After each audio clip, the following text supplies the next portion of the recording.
Good afternoon, everyone. I'm Jonathan Oleski, and welcome to The Upside. This is our virtual show brought to you by the Associated Jewish Federation of Baltimore and JMOR Magazine to keep Baltimore informed during this time of uncertainty. If you have questions for our wonderful guests today, and I'm sure you will, it's about a fabulous topic, be sure to type them into the Zoom chat or message us via JMOR's Facebook page. Now, it's my pleasure to introduce our outstanding hosts, Beth Goldsmith, Chair of the Associated Jewish Federation of Baltimore, and Dr. Scott Rifkin, publisher of JMOR. Beth and Scott, take it away. Thanks, Jonathan, and welcome everyone. After a year in which only a small number of summer camps opened in person, this summer is shaping up to look much different.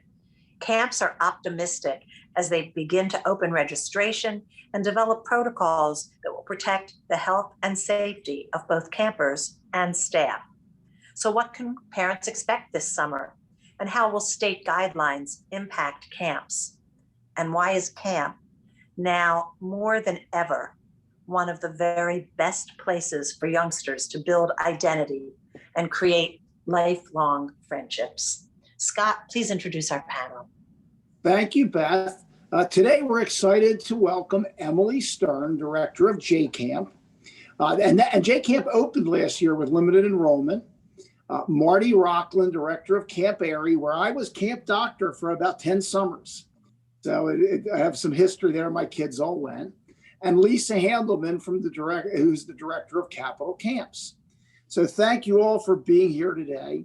And why don't we go to each of you and spend a couple of minutes talking about the plans for your camp this summer. We'll get into more details on safety and vaccinations and all of that.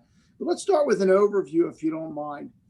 Emily, if you'd like to start, that'd be great. Sure, I'd be happy to. Hi, everyone. So as mentioned, I'm the Senior Director of Camping at the JCC, and we run our program called JCamps. We did open last summer. We ran a program called Summer at the J that looked a little different than our typical summer because of COVID and some of the restrictions that we had to follow on such a short time frame. But going into this summer, we are planning for a more typical lineup of our JCamps programming. So what that looks like is a variety of programs. We are a day camp. We operate out of the Owings Mills JCC as well as the Park Heights JCC. The vast majority of our camps are at our Owings Mills location. And our camps range from our typical traditional camp called J-Day, as well as Habima Arts Camp, Sports Camp, tennis, our teen programs.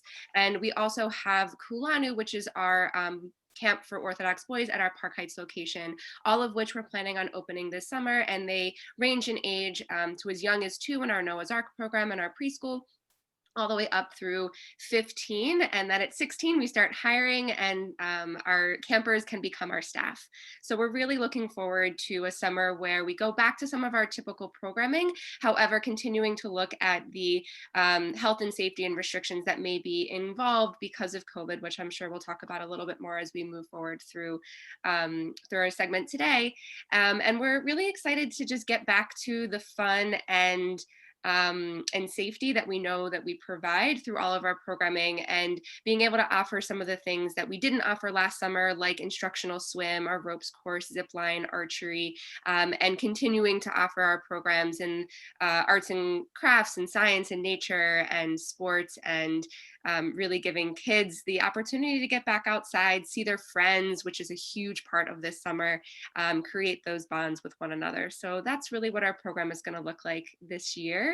And I'll turn it over to the next director to talk a little bit about their program. Lisa, why don't you go next? Thank you, Emily. Sure. Okay.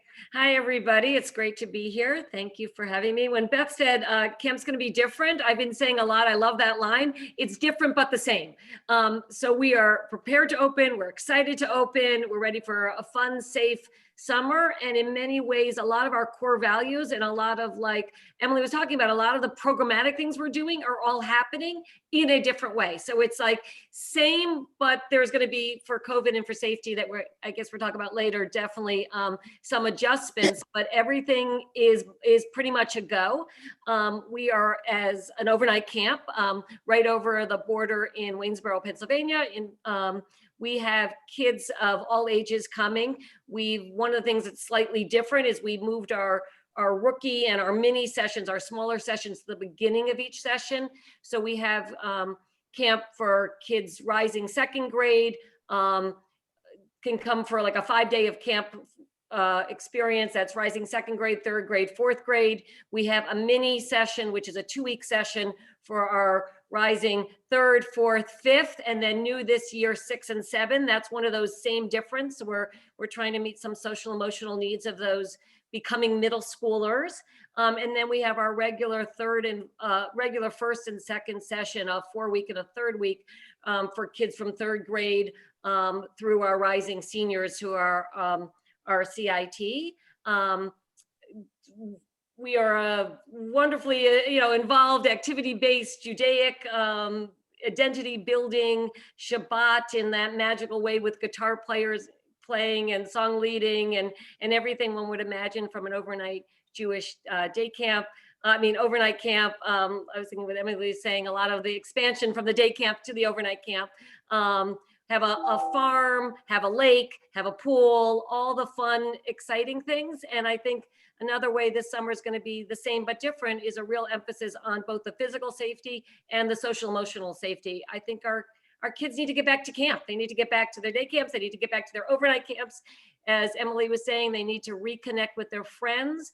And our young adults, our staff needs to come back to camp equally as much as our campers need to come back to camp. And the relationships between our campers and our staff are so important.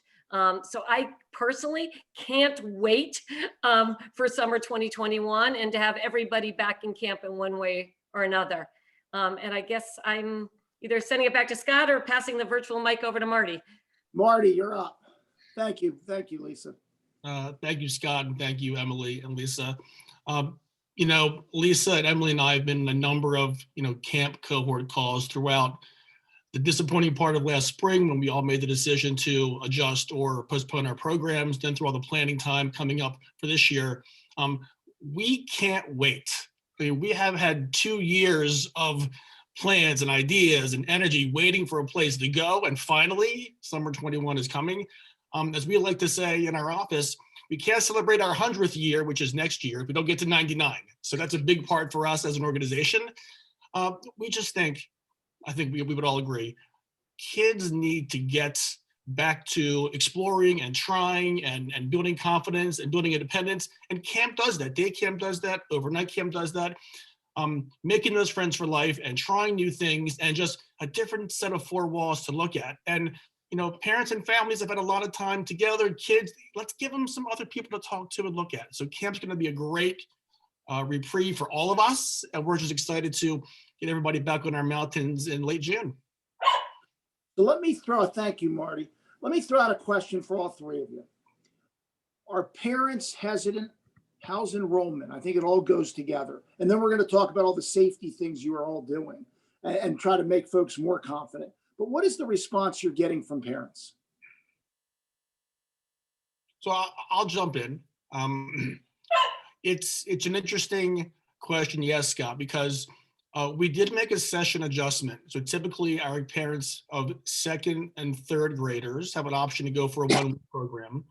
And then we also offer a 2-week program for kids up through 9th grade. We made a choice to remove those sessions this year to just run a 4-week or a 3-week session. We thought it was the best way to be on top of some of the practices and protocols that we were getting from the CDC and other partner camps around last year. So for the first time parents, there was a bit of a trepidation. Is my son or daughter ready? I had our hearts set on 1 week or 2 weeks. Now we're jumping to 3 or 4 weeks. So we did some pep talks. We did some persuasion of, yes, they can. They're going to be great at this.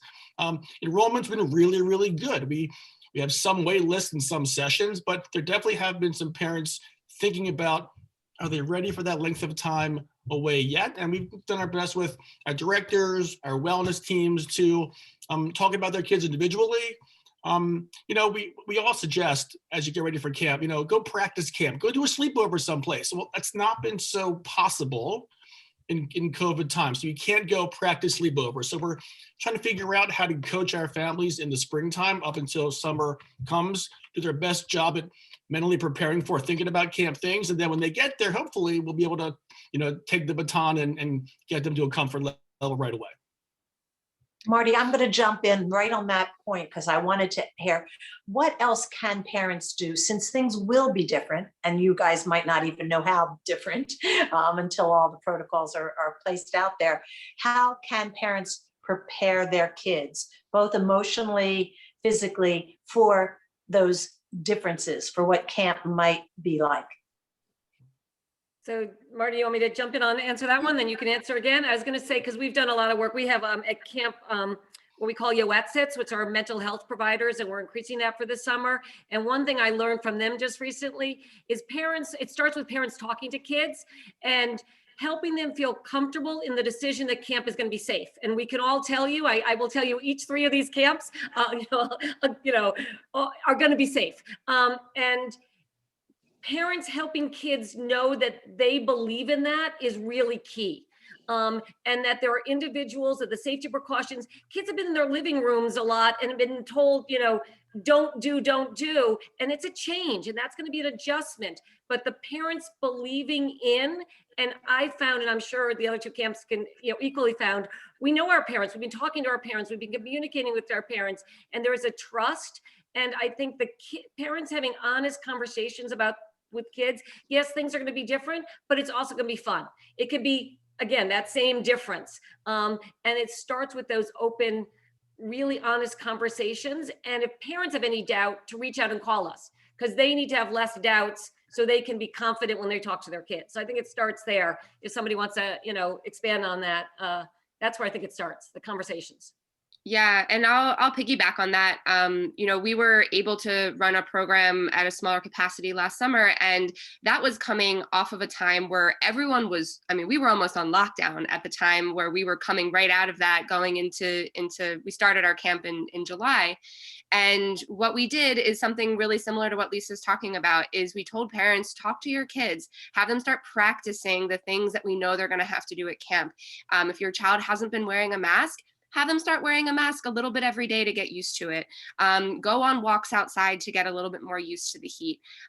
So the more that the parents are talking to their kids about what to expect, as well as practicing some of those things that they may not have been doing, really helped a lot going into last summer. And then the thing that I know all 3 of us know, and for those listening, we can reassure you, is kids are really resilient. We had a lot of concerns going in. Are kids going to get out of the car and carpool line and just have meltdowns because they haven't left their parents in 5 to 6 months, and now we're maybe going into 1.5 years? Every kid on the first day at camp jumped out of the car and said, bye mom, bye dad, bye whoever is dropping me off. They are so excited to get back to see their friends. And I think we're going to see a lot of that again this summer. We're also going through a time now where kids are a lot more used to the mask wearing and the protocols and the procedures that we're going into. It's a much more part of their daily routine than it has ever been before. So I think it's going to be easier for them than I think parents think it will be. But at the same time, I know all 3 camps are putting in a lot of preparation into that camper support staff, into staff training, into how to help kids talk about their feelings around it. If we have a kid who hasn't been around a lot of other people, and all of a sudden they're kind of thrust into a situation where, okay, I'm now around 12 other people. I haven't been in a social circle this big in 1.5 years. How do I deal with that? So training our staff how to help them cope with those feelings, and really just talking about it. Talking really makes a really big difference. And yeah, so that's a lot of the things that we're continuing to work on. One more piece that might be a little bit different this year compared to previous springs is that the tech withdrawal for the kids from home to camp might be a little steeper, because they've been on screen so often. And we're not blaming anybody, but the cold turkey thing might be hard on that drop-off day at camp. So maybe to begin to adjust some of those pieces, get them going from reading on a tablet to reading in an actual physical book, which is great for the camp trip as well, might help get some of those pieces in the camp mindset. So are you suggesting, Marty, that some of these kids have been on tech so much they may glow in the dark this summer?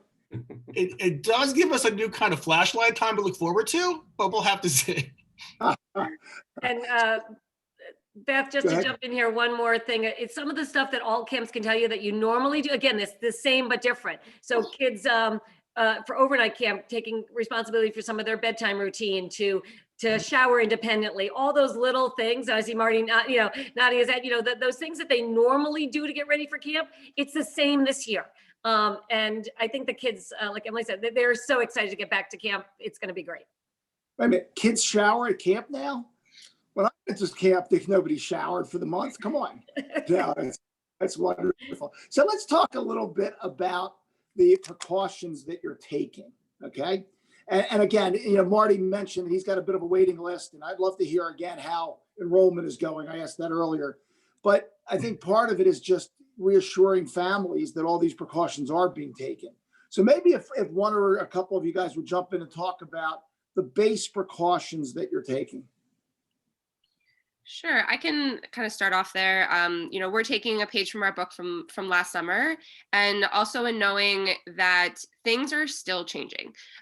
This is a constantly moving situation that we're in. Maryland Department of Health still needs to give us more direction locally, and nationally. There's information out there. We're all a part of a lot of cohorts making decisions, but also being really transparent with our families that we will continue to keep your kids safe and think about what's best for them, but also abiding by all the restrictions and regulations that come out as we move closer to camp. So some of those things are the daily temperature checks, and that's something on my end, on the day camp side and the overnight side. This is where our conversation is going to look a little bit different, because it's the bubble versus we're sending your child home every day.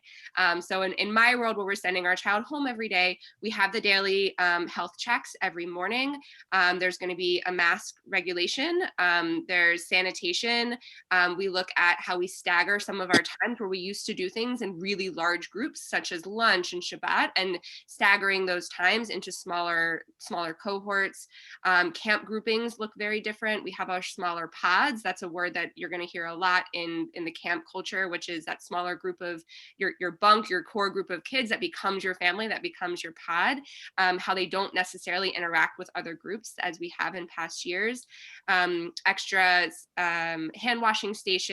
We even went as far last summer, which we'll continue to do this year, to talk about the route that our groups take when they go from one activity to the next, to make sure that there's not as many groups crossing paths with one another, and we don't have too many groups going to the same bathroom at the same time.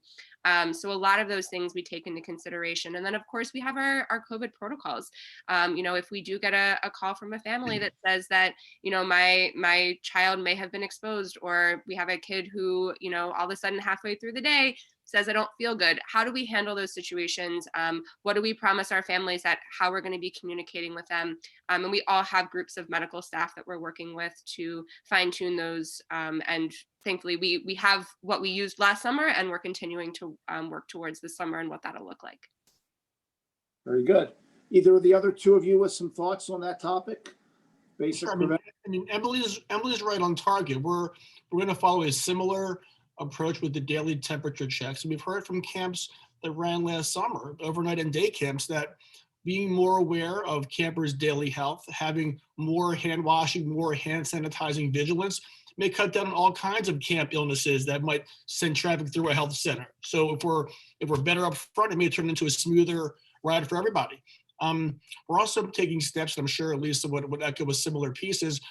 We're bringing our staff in for an orientation for a little extra time to know that they're coming in with sort of their kind of 2-week quarantine period before camp begins. We're going to have different, as the different testing options become clear to us, we're going to have testing before camp and on arrival day, but for campers and for staff to know everyone's coming hopefully in a confirmed negative and healthy state.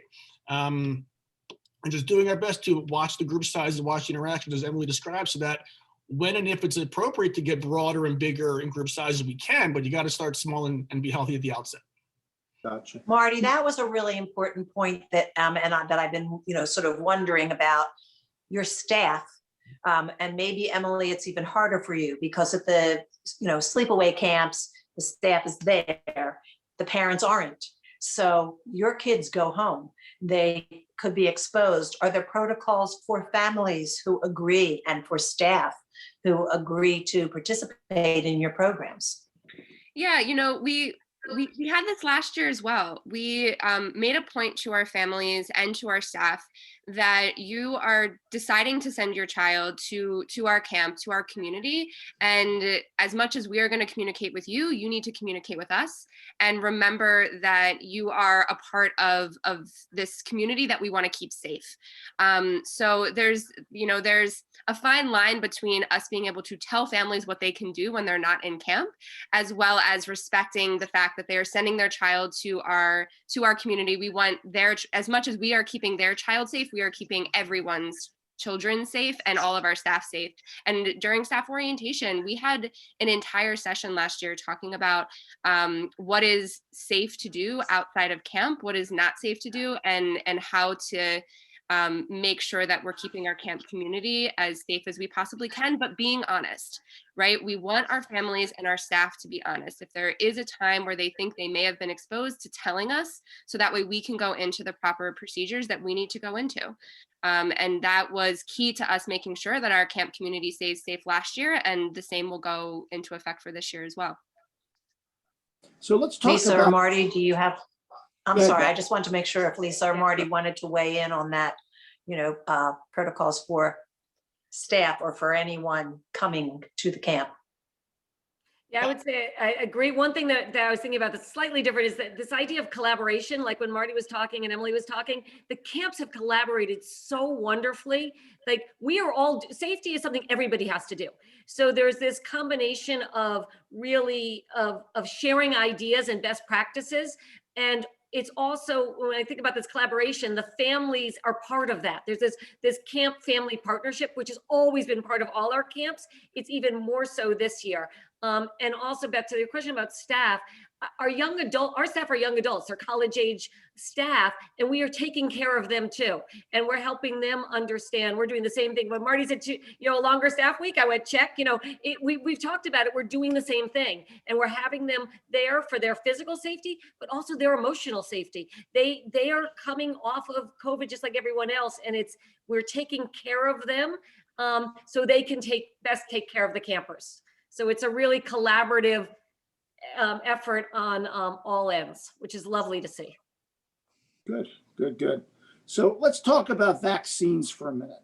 Now, when I was playing Camp Doc, and I definitely was just playing Camp Doc, but when I was there all those summers, a lot of the counselors were teachers, and this was their summer job.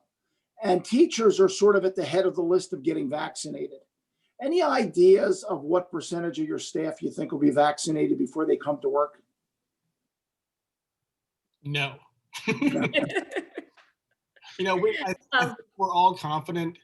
I think we're all confident that our leadership and supervisor staff folks, those adults who are administrators and wellness team members and that sort of thing, who are educators, will hopefully, fingers crossed, get their first and second vaccinations, which is great for them and their comfort level back at their schools, obviously.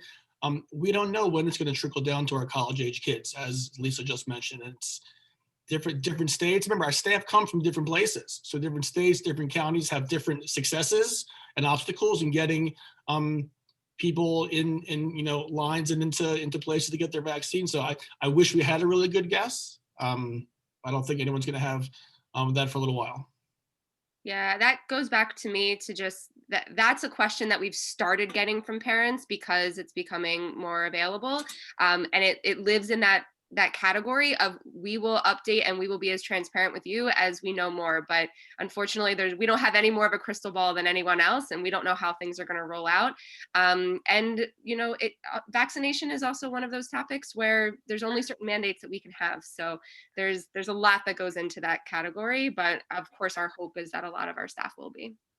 And just the American Camping Association gave some guidelines on that the CDC has approved, let's say, camp counselors as a group to be considered what they call out of building educators. So like daycare folks. So the national recommendation is that our counselors can eventually get vaccinated, but that it's state by state, county by county, like Marty was saying, the trickle down. So the path is set. So we are cautiously optimistic that those 16 and above may be able to be vaccinated, but there's a lot of maybe hopeful when we get closer. But it's nice that on the national level that has been what we've seen. And also the ACA, the American Camping Association, said that because not everybody will be able to get a vaccine, it can't be something that they're recommending camps require at this point in time. That may change and we get closer to summer and more vaccines hopefully become available. But at this point, there's no guarantee somebody who wants one can get one. So they're recommending that you don't require it at this point in time. So we're following those guidelines. And I want to jump in just for a minute, Scott, and take us away from COVID, which I know we all wish we could be taken away from COVID, or that it would be taken away from us. And I'm a double vaccinated person, as are you, Scott. So we're lucky ones.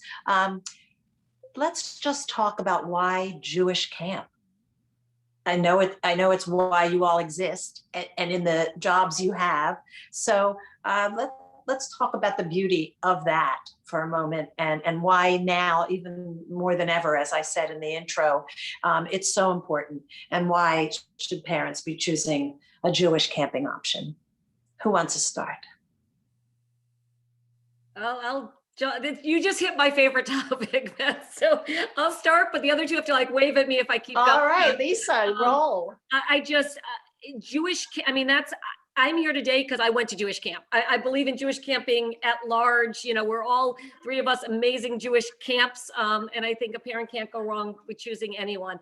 But Jewish camps at their core are value-based. And I think that's very important. And some of the values for this time that are especially important is the idea that we create these connections. We connect with each other and to the Jewish community. And having a community connection helps children and young adults know that there are caring people that can support them in difficult times. So that's one value. Another value is the idea of gratitude and being thankful and working with each other. And that also helps kids know that even if you can't control everything, you can control how you respond to things. And that's a deeply held Jewish value. And I'll throw one more out here and then let others talk as well. I find Jewish camps are very inclusive. We have a disability inclusion program, but it goes beyond that. This idea that we are accepting of everybody. We're all in the image of God. We bring together kids and staff from different areas, and we help them develop as unique individuals.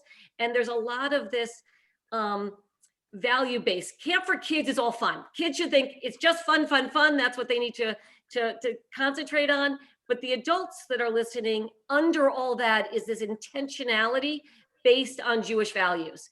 And that's what gives us a strength in the world of Jewish camping that I think is just, we could all tell our own camp stories here. Camping means something. And when we've been so separate, it means something even more this year. I think we need camp. The kids need camp. The staff needs camp. I need camp. I can't wait to be there. And I'm sorry, just you hit a topic that I'm passionate about, Beth. So I just had to jump in. No, that was the whole point, is to hear your passion. Marty, I'm going to let you go next. Sure, it is a great and a unique opportunity when so many campers and staff who have a different and a very Jewish practice and observance at home can come to camp, and the playing field is leveled. And we have a camp Shabbat or a camp song session or a camp Havdalah. It will not look the same anywhere else anybody else comes from, but it fits and it makes sense to camp. So that's shared experience, and that's where the friendships happen. And look, we all have a cheesy friends for life tagline, but it is 100% true, and that's why it works. There's also a great piece where you'll have the sharing and the teaching from peer to peer, or counselor to camper, or camper to counselor. That only happens at camp.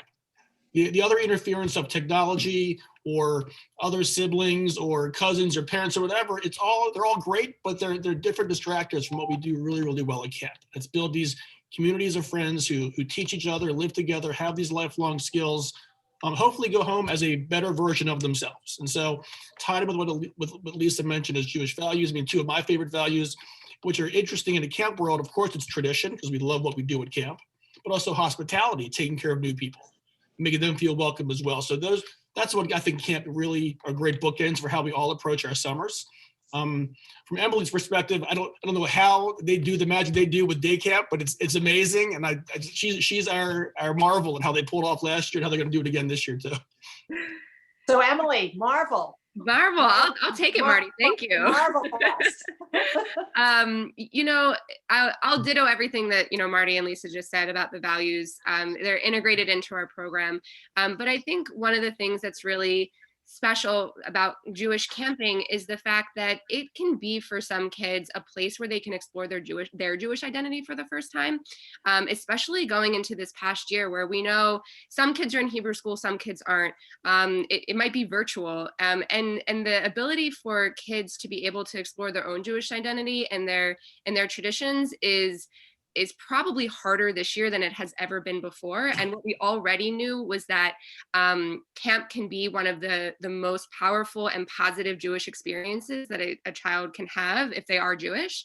And we are also open to kids and families that aren't Jewish. So we get to be a place where non-Jewish families are exposed to our Jewish traditions and values. And that positive experience, I think, can take it really goes in a lot of directions for families, those that are Jewish and those that aren't, because it is such an important part of our program.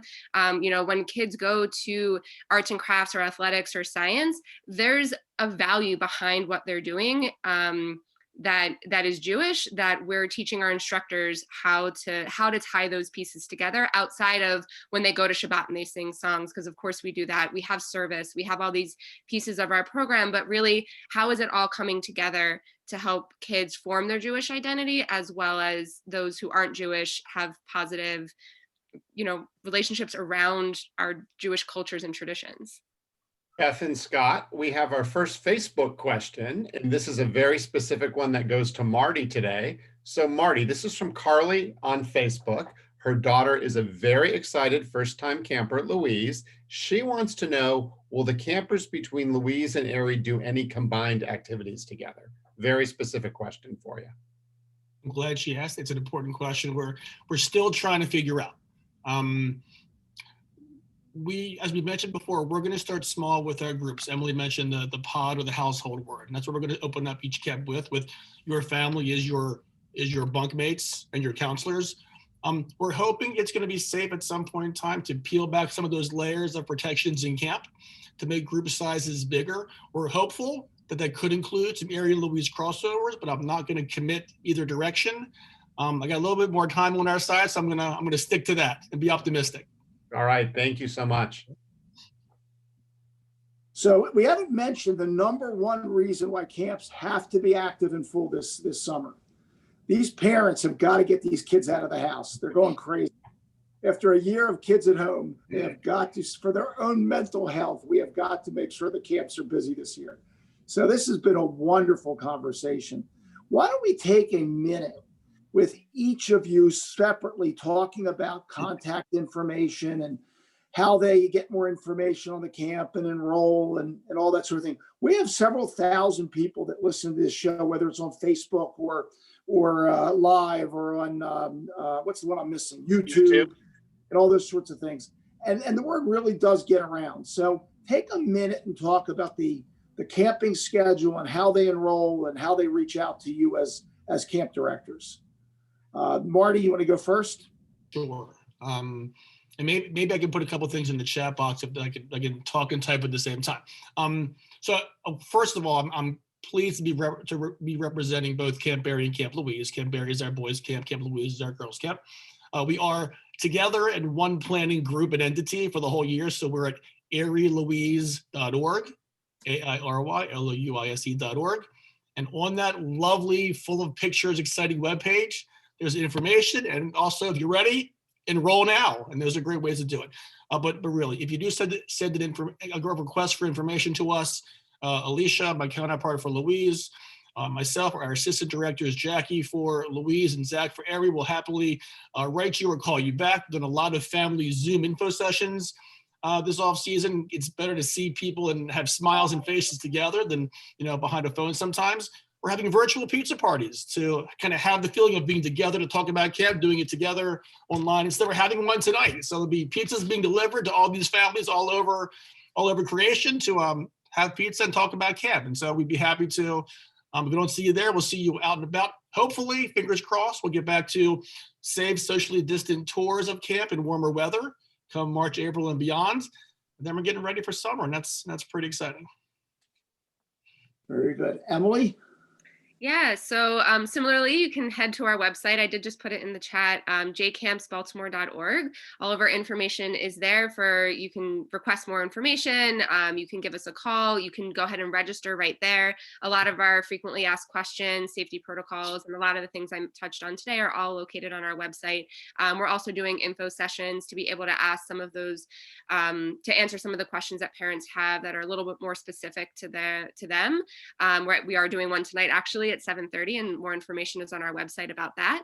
And yeah, you can register. We have rolling admission. Our camps start as early as June 14th. We have some pre-week camps that start then. Our main summer is 7 weeks from June 28th to August the 13th. And then we have 2 post-week camps that take us all the way up to when Baltimore County is going to go back to school August 27th. So we have programs that span a lot of weeks, and parents can sign up their kids for what works best for their schedules this summer. Wonderful. And Lisa? So it's very similar. So it's the website is capitalcamps.org. I put my email in there, lisah@capitalcamps.org. We are doing tours. We are doing safe, socially distant tours up at camp most Sundays, so you can come up and see us. I know some folks that are coming up and see us and then seeing Marty. You know, we have some joint folks, so come on up that way. We also have a variety of virtual open houses. There's one specifically for the Baltimore community coming up on Sunday, March 7th. We're partnering with a whole bunch of groups in Baltimore to do that one. So I just, and reach out, come see us, come talk to us. We're can't wait for summer. Wonderful. Hey, I have a question that just occurred to me for all three of you. You know, some families are struggling financially. That happens every summer, but maybe more this summer than most. Are there accommodations or help available for families that really want their kid to go to camp, but they just can't afford it? Yeah, so we offer financial aid packages to our families. It's something that we know every family has different situation, maybe even more so this year than they have in the past. So we just ask them to reach out to us, to talk openly with us about what we can do to try to help them. And we do offer different opportunities to help families out. Wonderful. Either of the other two camps? Yeah. The same. I'm guessing that we all do, a robust financial aid and increased it this year because we knew there was a need. So families should definitely reach out. It was also part of our intentionality of keeping some of those smaller sessions intact for folks that wanted financially come to a little bit of a smaller time at camp. So finances should not be a reason that anybody doesn't come to any of our camps. They should reach out and talk to us. And I'm seeing nods with Emily and Marty. Like, that should not be a roadblock to Jewish camps. Jewish camping is just too important. Right. Scott, there are some families who would think on paper they would not qualify for financial assistance. But as Emily mentioned, some things are situational. And you could want to go to camp. You could want to send your kids to camp, and also happens to be a year of a bar bat mitzvah, and it was a tough year with the jobs, and that's situational. And so we're happy to have those private conversations with the family and figure out a way to make camp possible for, like Lisa said, it's so important for the kids. We're all trying to find ways, our own internal finances, partnerships in the Jewish community, Foundation for Jewish Camp, different synagogues, or other ways and means out there to help get more kids in more camps. And I would assume that's really a confidential conversation and kept very confidential, because I think that's really important to the families that their kids not be, in the middle of that. No, and in many cases, I can speak for Airy and Louise, Alicia and I won't know as directors who is and is not on any kind of on a campership. We call them camperships, coming to camp at all. It's information that's taken care of by a different part of our office privately. And of course, it wouldn't, once you cross the driveway or the train tracks, you're in camp, and that's what matters. Yeah, and just again, another example that's collaboration. Same thing at capital camps. I don't know most of that. It's held by confidentially by our finance department. And once kids are kids when they cross over the threshold. So Marty, yeah, all the same. Same Wonderful. Here. Yep. Wonderful. Same. Yep. I thought that was worth talking about. Beth, what else you got? Now that I'm so glad you brought that up. I'm so glad we had all three of you here today. If there's, I'll give you each a chance. If anybody has a final parting word, something we didn't ask, but you were hoping to be able to say. So we started with you, Emily. Let's start with you again. Is there anything else you want to add? I think that we touched on it about the social emotional need for camp this summer, but also what we know that we're going to be up against a little bit. And I will say the bonds that kids create at camp are so strong. And what we found last summer is those bonds were even more strong than they had been in the past between camper to camper, between camper to staff, and between staff to staff. And we're expecting that again this year. Kids need to get out of the house. They need to be with their friends. We're doing everything in our power to make sure that it is going to be a safe and fun summer for our camp community. We feel confident that we're able to provide that again, and we're really looking forward to this summer to be able to get back to what we're calling our new normal. We don't, no one really knows what normal is anymore, but we're going to have a new version of it, and we're excited to get back to it this year. Wonderful. Awesome. Lisa, you want to jump in?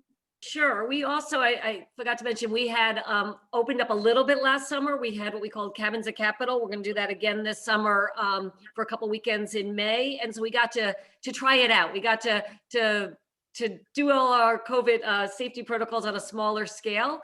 So that was a really great sort of test run, and we're glad it was successful. And then, like Marty was saying, we're filling up. There's a real interest in camp. And I think, folks that are interested should reach out, should look at coming to camp. Everything Emily said, everything everybody said, Marty said, the value of camp, it's the same.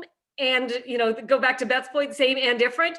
And part of that difference is the importance for camp this year, I think, is more than ever before. Kids need, and our young adults, kids and young adults need camp this summer. It's the place where a college kid should be working at a camp. Our kids need to come to camp. And I think between us all, if Marty's filled up, I'm sure he'll let me know. If I'm filled up in that, kids need to come to camp. They should go to day camp and come to overnight camp. And I just think that this is the year more than anything. And if people have questions, reach out and talk to us, and let us have those conversations. There are a lot of unknowns, but all of us have the time, the energy, and the desire to connect with you all as individuals and figure out how to make camp possible for our kids and our young adults. Thanks. Marty, you have any last words? Just, if families or campers have questions in this weird year where you haven't necessarily had a chance to meet the people or visit the places, call or write us. We'll do whatever we can to figure out a way to answer your questions, connect you with families who are already coming to camp, other first timers, veterans. I often joke, the cooler, younger version of me, to tell you all you want to know about camps. We're here to partner with families to make everyone, camp success is kids happy and parent peace of mind. So whatever any of us can do to get that in place prior to opening day for us sometime in June, we're all more than happy to do. Awesome. Good. Well, I'm sorry, Scott, did you have something else? No. I was just nodding in agreement. That's all. Okay. Well, then I'm going to wrap it up by thanking you all once again. This was terrific.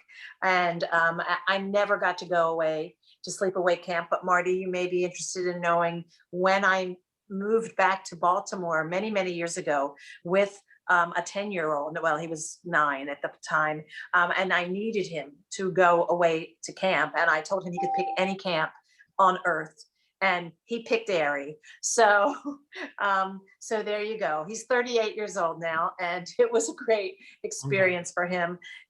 So again, thank you all. I do hope your phones and websites and whatever will be ringing off the hook now with people who feel more comfortable and really want to get their kids of any age to get some kind of a phenomenal experience, which I know all of you provide. So thanks again. We have a couple other great camp resources for our audience. The Associated Center for Jewish Camping provides resources and free personalized guidance to help you make the best camp choice for your family. And you can reach them at associated.org/livecamp to learn more. And JMOR's findkidscamp.com. It's a highly intuitive website that simplifies your search for the right summer camp or program in the greater Baltimore area. So please take advantage of those resources. And also, please share with your friends what you learned today and how they can watch this show if they missed it live and find out all the information. Join us again next week, Tuesday at noon, for another great show. And in the meantime, please continue to visit associated.org or JMOR Living and jmoreliving.com for more information. There's great stories and all kinds of resources, and sign up for the weekly newsletter.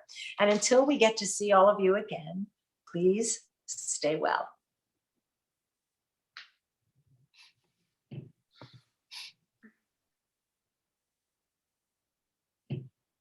Thanks, everyone.